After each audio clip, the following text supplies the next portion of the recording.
Okay, so we're going to talk about the properties of addition and multiplication. Okay, they're pretty simple. We're going to go over them kind of one by one. I'm going to teach you some ways to kind of remember this. And we're going to glue some things in here. So, the commutative property. Okay, each of these properties can be said as addition or multiplication. So, for the commutative property, order doesn't matter.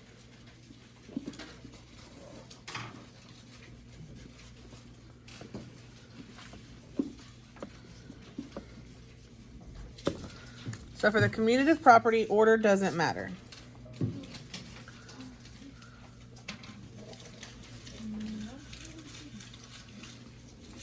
Okay, what I kind of tell people to remember this is think of a commute, like your commute to school in the morning. Whether you're commuting from school to home or home to school, isn't the distance the same? So the order in which we're going doesn't matter. It doesn't matter if we're going from school to home or if we're commuting from home to school. That distance, okay, is going to be the same.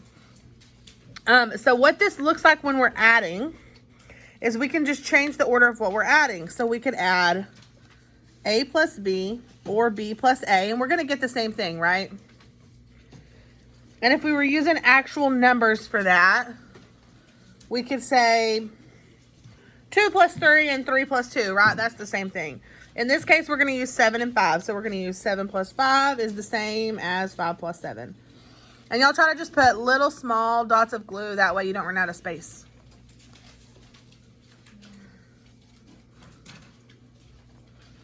Okay, the same thing works for multiplying. It doesn't matter which number or which letter we put first. So in this case, we've got A times B equals B times A. Or we can say 2 times 3 and 3 times 2.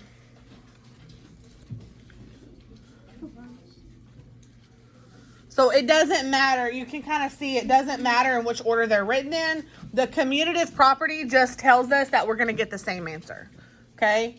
And how you will probably see this written in the book, if it's plus, it will say the commutative property of addition. If it's multiplication, it will say the commutative property of multiplication. Does that make sense? Pretty simple? Okay, so the trick to this is to think about, if you can't find your pieces, just handwrite it in, and you can always go back later and try to glue the pieces in if you want. Okay? It works just the same if you write it under there. So if you can't find the pieces, just write it. If you would prefer to just write it, then just write it. So just remember, commutative property, we think of our commute. So it doesn't matter which direction we're going, we get the same answer. So the order doesn't really matter there. Okay? Then we have the associative property. Okay, the associative property. What does it mean when you associate? When you're associating, what does that mean? Like making a deal or something? Like if I'm over here and I'm kind of associating myself with these people. Oh, you're Okay. right. I'm kind of over there, kind of communicating with them, talking with them, okay? I'm kind of grouping myself together with them, right? If these are the people I associate with, I'm kind of grouping myself with them, yes? Okay, if you're changing who you associate with, aren't you kind of changing who you're grouped up with? Right? Don't your friend groups sometimes change? Okay, so associative, I want you to think about like friend groups, who you're associating yourself with. Sometimes your groups change. Okay, so for associative, we're going to remember that by groups can change. So for associative, we're going to remember that groups can change.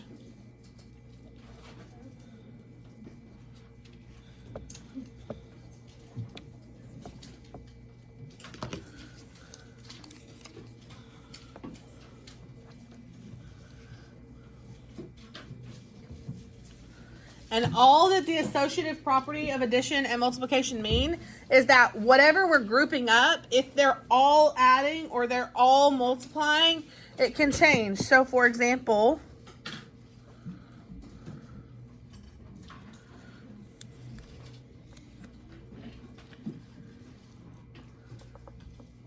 A plus B plus C. Do you see how on either side of the equal sign here, it says A plus B plus C? What is the only thing that changes there? Where the parentheses are. If the parentheses are the only thing changing, then all that's changing is what we're grouping up. Okay? Well, the associative property tells us that the groups, or the parentheses, what groups them together, can change. As long as the numbers are in the same order, what's grouped together can change. So with numbers, this might look like 7 plus 5 plus 3. And then we're changing the parentheses. Okay? For multiplication, it's going to be this ABC equals ABC, where the parentheses at first are around the A and the B, and then they move and they're around the B and the C. Or for numbers,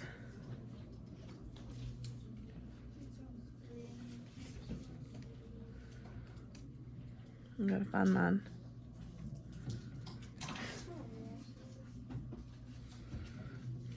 This 2 times 3 times 5 equals 2 times 3 times 5. And we can see here, okay, this only works, guys, if you're either adding everything or multiplying everything.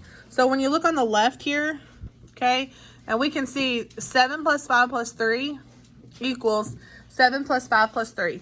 The numbers are in the same order and they're all added together. So it doesn't matter which set of numbers we're grouping together there, we're going to get the same answer, okay?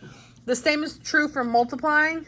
If we're multiplying them all together and they're laid out in the same order and all that's changing is where the parentheses are, okay, then we're going to get the same answer.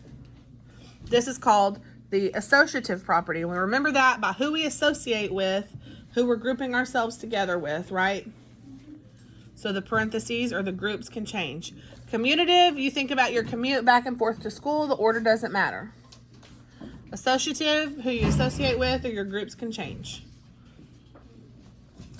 Okay. Distributive, if I was going to distribute cookies to everyone in this class, what would that mean? If I'm going to distribute cookies to everyone, or if I'm going to distribute pencils, I'm going to pass out something, right? If I'm distributing cookies out, I'm passing out to everyone, right? Or if I'm distributing papers to everyone, I'm passing out papers to everyone.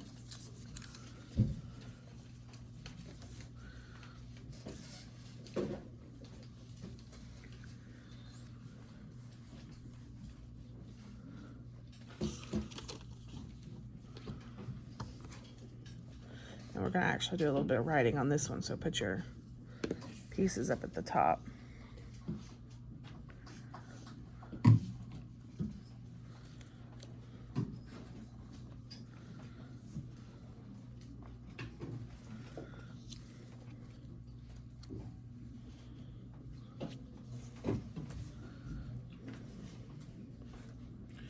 Okay, what the distributive property means is that we've got something touching the outside of the parentheses. So when you have something touching the outside of the parentheses, you can actually give it to everything inside the parentheses, and it's called the distributive property. Okay, we do that with little arrows. So I'm going to kind of show you what it means here.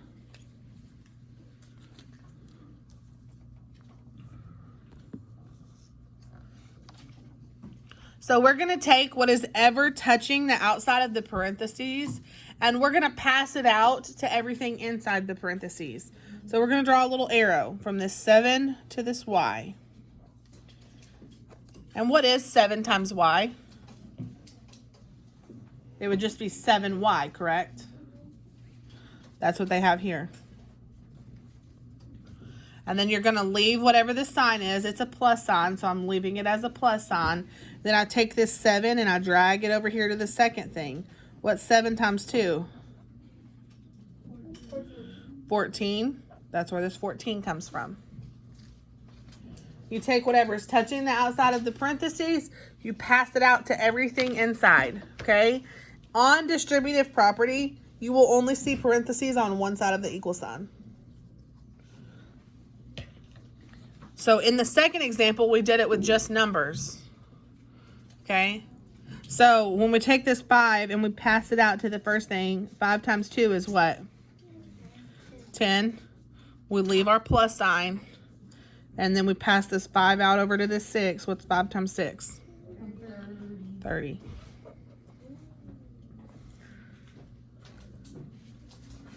Okay, and we're going to even draw another one down here. We're going to do 8 and then parentheses, x plus 3.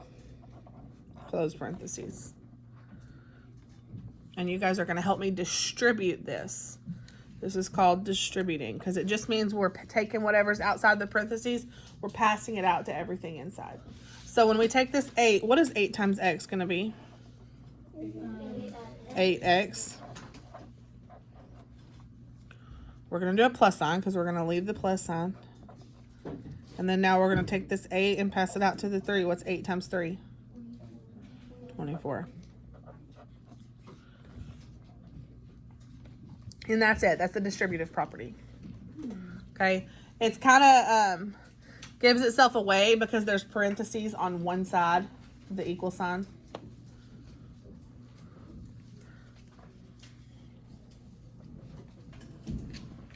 Pretty simple.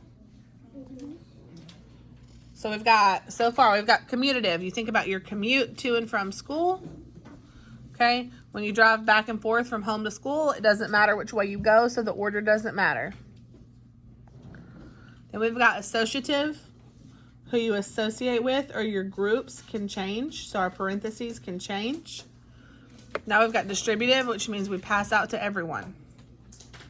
Okay. Identity. Identity is the easiest one. Your identity is what? You. It's yourself. Selfie. Selfie. Hashtag selfie. Your identity. Yourself.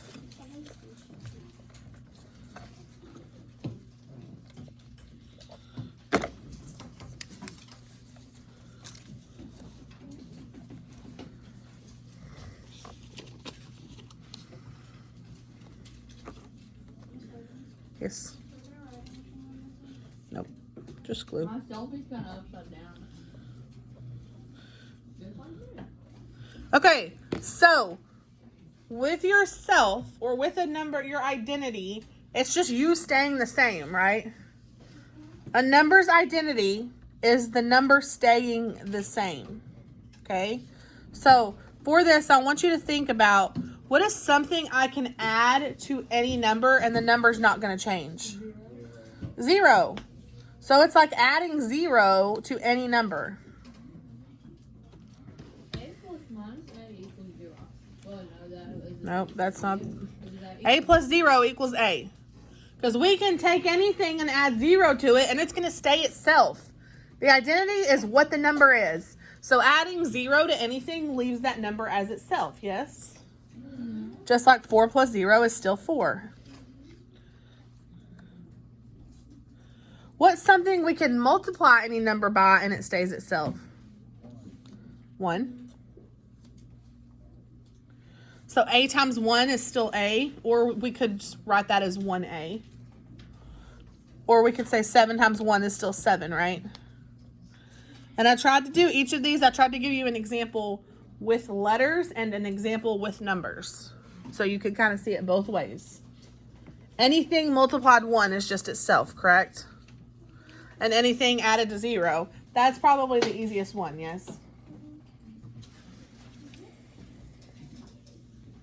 Pretty self-explanatory. And then our last one is our inverse, and you've heard that word before this year. Inverse is going to be what? The opposite or the reciprocal.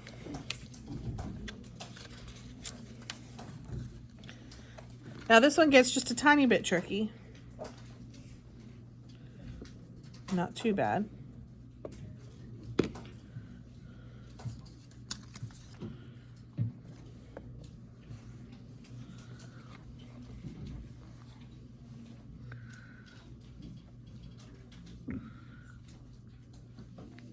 Okay, you're either adding the opposite or multiplying by the reciprocal here. So when we add the opposite, A plus negative A, or 3 plus negative 3. They both equal 0, correct? So it's either adding the opposite or multiplying by the reciprocal. Remember, reciprocal is where you flip the fraction. So a times 1 over a, or 3 times 1 over 3. So for adding, these are going to equal 0. For multiplying, they're going to equal 1. Because when we multiply times the reciprocal, the answer is 1.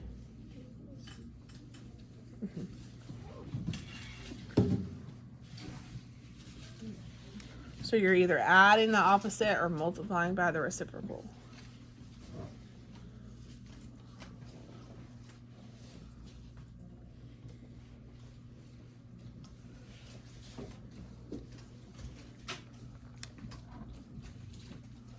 Okay, so we're going to go one more time through these all. Commutative. Like your commute to and from school. Okay, so the order doesn't matter whether you're going from school to home or home to school. So that just means we can switch them. The order doesn't matter. We can say 10 plus 12. We could say 12 plus 10, right? Associative has to do with who you associate with or who you're grouping yourself together with. So we know that our groups can change, which means our parentheses around our numbers, it can just change where the parentheses go. Distributive means we pass out to everyone. So it means we're going to take what's outside the parentheses, pass it out to everything inside the parentheses. Identity means a number's identity is staying the same. So we can either add 0 to something or multiply 1 by something. And then inverse is either adding the opposite or multiplying by the reciprocal. Pretty simple? Mm-hmm. Okay, go ahead and glue this in. What we're going to use this for is we're going to use this to help us, and we're going to do some Think Up pages starting tomorrow where you have to actually identify these. So they will give you problems and say, which of the properties is it? And you have to be able to use this notes to help you identify those. Okay, so get that glued in.